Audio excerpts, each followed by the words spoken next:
Okay, it looks like the volume's on. So we're going to take a look at solving the problem of making it so that we can click on the target, and that will eventually cause the game to be over if we miss, and we have to really try to miss. And don't worry, we'll make the game more interesting later on. Also, we got to figure out how to reset the game, and how to display the points as well. So lots of different things. So let's start with, where should we start? Let's start with making the click happen. So registering whether the click is inside of the circle or outside of the circle. Where did everybody put that? Or anybody? Volunteer an answer. Where is a good place to put that? Yeah, Ishmael. Say again, sorry? In the center? Oh, I mean like in your code, where would you put the code to check if you're clicking on in the center or outside of it? Where's a good place in your code? Mouse released? Yeah, mouse released. I think that would be a good place to put it as well. It might have been confusing, though. Some people might have wanted to put it in game, because that's when the game is running, right? That seems like a good place to put it, but unfortunately we don't have a lot of tools to put it inside of this function. We kind of want the mouse release function because it registers when you click and release the mouse. So that's a good one. And last class we actually went to the effort to separate our mouse release function into separate modes, so that we can keep track of what clicking means in the intro screen, separate from the game and separate from game over and so on. And originally I had this. I think it was like mode equals 2. So that when we're playing the game, we just click and we just go to the game over, just to kind of cycle through just to see if it works. So that's the first thing I did, was to get rid of that mode equals 2. Clicking in the game shouldn't just automatically mean game over. That's what that meant. If I have it here, I'm releasing the mouse and mode equals 1, then I immediately switch to mode 2. That's no good. So instead, I got to build some kind of code to check to see if I'm inside of the circle or outside of the circle. Hey, that's just a button. We've all done this code before. It's the same code from your sketchpad to see if you're clicking on the red color button or the blue color button or whatever color. And so that's going to involve the if statement and the dist function. So you have to sort of figure out what will work for your target. Your target might look different than mine. So I'll just go up to my ellipse. Here's my target. I'm just going to copy it and bring it down. And I'm going to put a comment and paste it in there, just so I can see what the numbers are. So I'm going to write my if statement. Help me write my if statement, folks. So I'm going to write if the distance between what? There's 2 sets of points. So what are those 2 different sets of points? Thanks, Mark. Give me one of those sets of points. Mouse X and mouse Y. Yeah, perfect. So one of them is going to be the mouse pointer, right? Because we're trying to figure out if the mouse pointer is inside that circle. So we're going to measure the distance between the mouse pointer and the center of the circle. Where's the center of my lovely circle? Raise your hand if you got an answer. Anybody? Yeah, Sophie, thank you. Yeah, you guys, right here. That's the center of my circle. That's why I copied and pasted it, so I can see it. All right, there it is. So that checks the distance, and the distance has to be less than the radius of my circle. Oh, look, it's 200. No, it's not 200. That's the diameter, so it's actually half of that. So it's less than 100. All right. So what happens if I click inside of the circle? What should I do? Should increase my points variable. Wait, I don't have a points variable. So I should probably go make a points variable. I'm also going to need a lives variable. So I'm going to go do that right now. Where am I going to make that happen? Well, it's going to be at the top of the sketch. I'm going to go all the way to the top where we have our variables right up here. And guess what? There's a shortcut. You could do it like this. Int lives, int points. You can probably spell it right. There we go. You can do it that way, but there's actually a shortcut. You can list all of your ints all in a row with commas. So I can say mode, points, lives. You can just kind of go down the row and make a whole bunch of them at the same time. Just saves you a couple keystrokes and keeps everything on one line so it doesn't get too enormous. But is it Thanks. Is it mode 0? Like in mode? Oh yeah, if you do it this way, I think you can still say equals 0.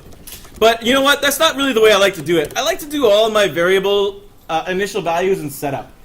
I don't think it matters very much, but that's just something I do to keep this space fairly clean. So I would go down to my setup and say mode equals 0, lives equals maybe 3, points equals 0. That would be my kind of initial values for those things. Feel free to make different numbers though. If you don't want 3 lives, you want 10 lives. That's okay. Whatever you want, that's fine. Okay, so that's me making my variables points and lives. So now my clicks are going to change those values. So I'm going to go back down to mouse release now. So hang on, here we go. Hey, watch this. How do you go to the very bottom of your sketch and go to the top? You can jump around with the keyboard. I don't know if you've noticed, but on right beside all of your letters and numbers and stuff, there's like a little island with 6 keys. Have you seen that before? It's got like insert, home, page up, all that stuff. I really like the home and end keys. And home and end takes you to the sort of the beginning and end of a line. If you press Control Home, you go to the very top of your screen, and Control End goes to the very bottom of your project. So those are nice. You ever seen like pro gamers playing like League of Legends or like Counter-Strike or something? They're like all the hotkeys are memorized. Programmers do the same thing. All these sort of like things that are available in all programming languages. So you can like jump around. Ooh, watch this Shift End. Oh, I love a Shift End. Just go like select the whole line in one and two keys. Oh, I'm sorry. I'm getting a little carried away. Let's get back on track. So I'm going to go now, and I'm going to make it so that if I clicked on that circle, I'm going to say points equals points plus 1, we'll say. And that's just going to increase the points variable by 1. And notice that this is exactly the same way we manipulated variables in the animation project. We had a similar thing, right? For our mountains, we would say like x equals x plus 3 or whatever the number was. It's the exact same stuff. Whether that's representing your score or your position of your mountains, manipulating a variable is the same no matter what you do. So hopefully that gives you some peace of mind to know that that technique will be used all the way through the course anytime we want to increase a variable, whatever its meaning is. But now we got to decrease lives if we miss.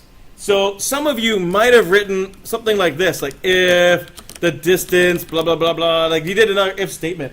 But it turns out you could use if-else here really well. Check out this. So instead of saying another if statement, I can just say else. And so if the statement here is true, it'll increase my points. But if the statement is false, it'll go to the else block of code, and we'll run that instead. So I can say else lives equals lives minus 1. It's not wrong if you did 2 if statements, by the way. Feel free to do it that way. But isn't that nice? Oh, I really like that. And some people kind of put that all on one line there. It makes it a little bit less space. So it's like if the mouse is inside the circle, increase points. Else, if it's not, decrease lives. See how that works? Yeah, Ismail, thanks for your question. So what do you write when you get to 0 lives? Oh, beautiful question. Beautiful question. But I'm not going to answer that question just yet. I will. Let's put a bookmark on that and come back to it. The reason I'm not going to is because I want to demonstrate how I went around solving this problem. Because I'm the teacher and I'm saying these things, they're probably going to be right. But when I did it the first time, I didn't know if they were going to be right or not. I had to check it. And I want everyone to realize that as you program, you have to run it to find out if it works or not. There is still one more thing we have to do, though. If I run this, it might be working, right? It might be increasing points. It might be decreasing lives. But we have no way to know, right? So we have to put that on the screen.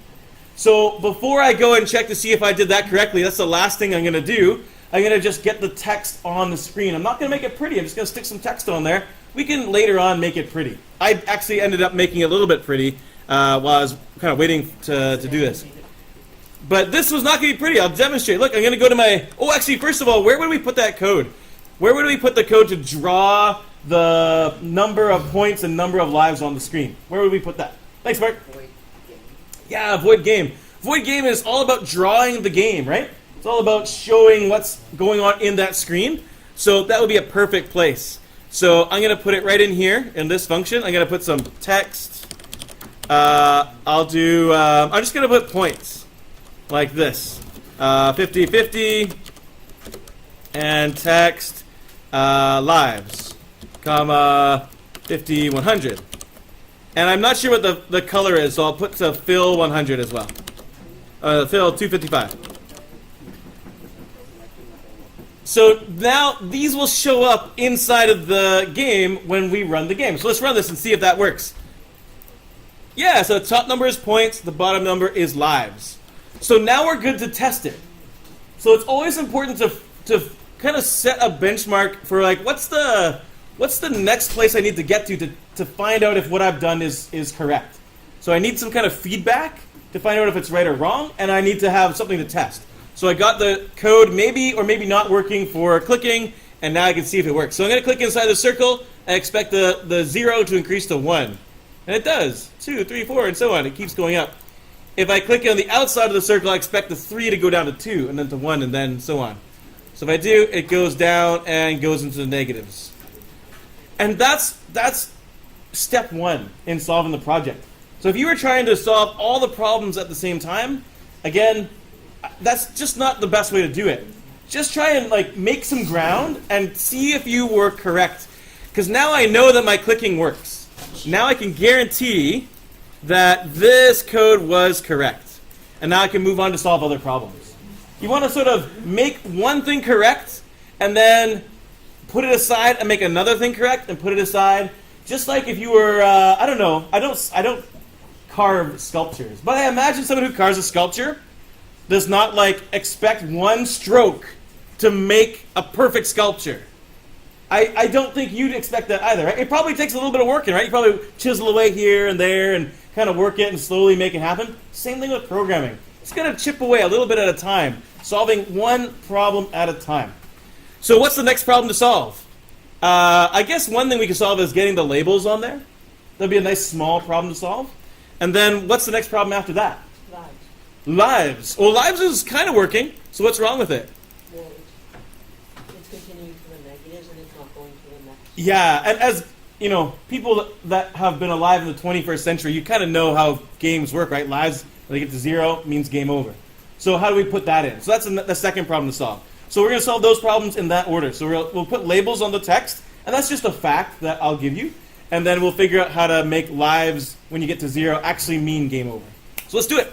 So first of all, let's put the labels on those numbers. Because like if you were playing this game, how would you know that that's points and that's lives? You wouldn't know, right? So let's go make that more clear. So it turns out if you want to put labels on text, like right here, why is it not printing out the word points? Well, it's because that's a variable. So it prints out its value. But if I actually wanted the word points there and the value of my variable, then I'd have to kind of put both the word points in double quotes, like this, and then the variable points separate. And it doesn't really like that too much. So you have to combine them together. And the way you combine them together is with the plus sign. The plus sign kind of glues together a variable's value with actual letters that you want to print to the screen. So if I put the plus sign there, then it'll print out the word points followed by the value of the variable points. And notice I'm not going to go play with lives. I'm going to just test to see if that works. And I really want you to try to program that way yourself. Solve one problem at a time. Because it turns out if that was wrong, then you're kind of wasting your time to go do the same solution there. So I'm just going to run it and see. Did it work? Kind of. But it looks a little bit ugly. So you can kind of just keep on working on it. Looks like I got to move it over a bit. So I'll put that at maybe 100. And then it's like, it just says the word points and 0. But that's not usually how things are, right? Usually there's like a space there or something, or like a colon. So I just put that over here. I just put colon, and then I put a little space so that there's a space between the word points. It's not a big deal. And then that works out a little bit. Still not quite far enough over. I'll make this 200. And now that I kind of got it working, I have a good feeling about how that works. So now I'll go solve lives as well. So I'll put in the same sort of solution. And then I'll just move this one over, I don't know, 600 or something. And then that still is going to look, well, what? I guess I have to move it up. Not a big deal. But I won't make it perfect. We'll just go from there. That's good enough. Okay. And see how there was a bit of trial and error involved in that? Like I was just kind of chipping away at the problem, a little bit by a little bit. And every time I hope to either have found a mistake to correct or correct the mistake. And as it sort of takes shape, I'm not worried about the fact that this doesn't work. I know it's not complete, but that's okay. that's how you solve problems in computer science. You just kind of do one thing at a time. Be comfortable with your broken program. Be comfortable with the fact that it's not done yet. Okay, so let's go add in that next problem. So Ishmael was saying the next problem to solve is actually now let's make this lives matter. Right now, these lives don't matter. It's just a number, and it decreases as I click. So did anybody solve that problem? And if you did, how did you solve that problem? Jack, you look like you solved that problem. Yeah, whenever the lives get to 0 or when they get to under 1, Yeah. the mode equals to 2. Yeah, awesome. So, and then how did you check to see if lives was 0 or less than 0? Well, I use equals equals 0, but it's probably better just to go if lives are smaller than 1. Yeah, sure. And where did you put that code? Yeah, you could definitely put it in game. That's a great place. So Jack was saying he made an if statement inside of game where it would just check if lives equals 0, then switch the mode to game over, whatever game over is. Like it's 2, I think. Is it okay to put it in mouse released? Could you put it there too? Yeah, it could work there as well. It doesn't really matter. You could choose where you want to put it.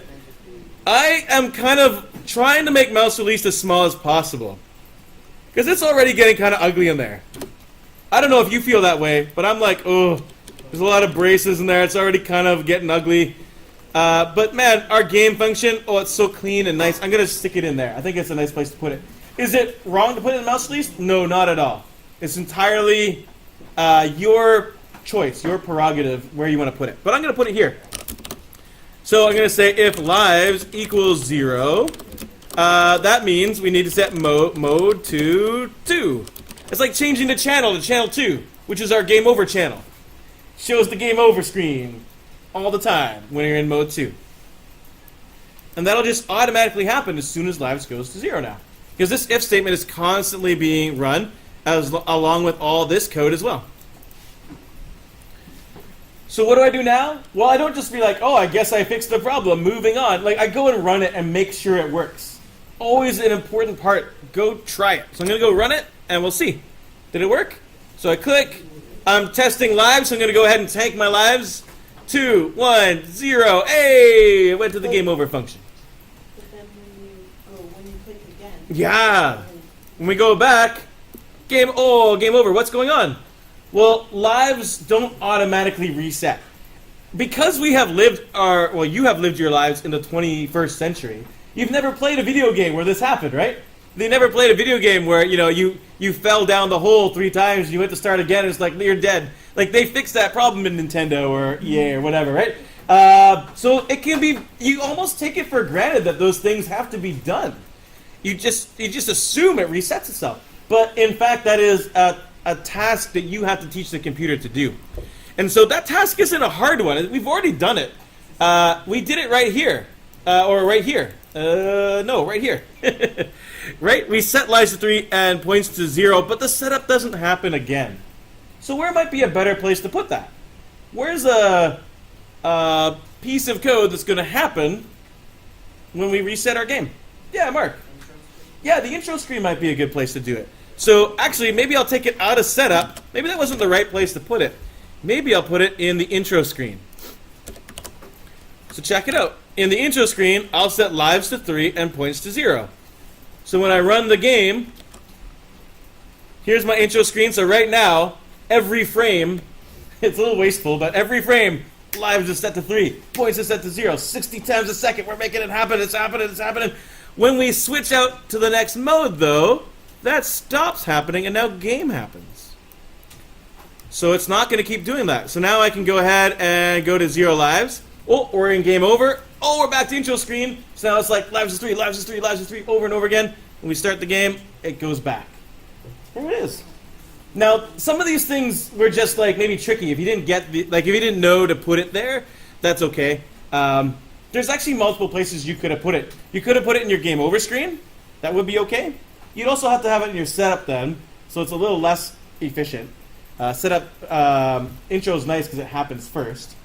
You could have put it in your mouse release function, I guess, and check to see if lives are 0 there. I don't know. I'm not really sure where else you could put it. I think that's definitely the best choice, though, to put it right here, because that's where the game starts. So initialize some of those values. if you were playing a, I don't know, any kind of game. Like there's going to be some reset place where variables get set to their beginning values that can happen again. So I think we've solved all the problems. Is that right? Have we solved all the problems we set out to solve? I think so. And I just want to invite some questions now. Is anybody not sure about something? Or maybe you have something that you did differently and you're wondering if yours is better or worse? No? Actually, Jack had a good point. Let's go back to that. Jack was saying maybe we should do less than like 1 or less or something less than equal to 0 or something. And that actually is pretty wise. So Jack was saying maybe we should do it this way here. And the reason is because if for some reason your lives jump to -5 or something all of a sudden, then our equals 0 wouldn't cut it. It's sort of like when we did our teleportation code for animation, right? Sometimes it doesn't get to that exact number. We want to check if it's greater than or less than. In our case here right now, lives always decrease by 1, so it's not really a big deal. But maybe you're going to make a new kind of a change to your game later on, where maybe you click a bomb by accident. Like bombs will randomly show up, and if you click that, you lose 2 lives. So that might actually take you into negatives if you're at 1 life. So I think, Jack, you're probably right to say like less than or equal to 0 or less than 1 is probably a safer bet. So that's a wise decision to make. This isn't wrong, but you're sort of thinking ahead of like, what problem can I avoid right now by making some good choices? So I like that. I like that a lot. So less than or equal to 0, I'll put it like that. And then even when I get to -5 lives or something happens in the future, it's all set up ready to go to handle that. All right, so I'm going to stop this video. Nope, that's not it. Nope, there it is.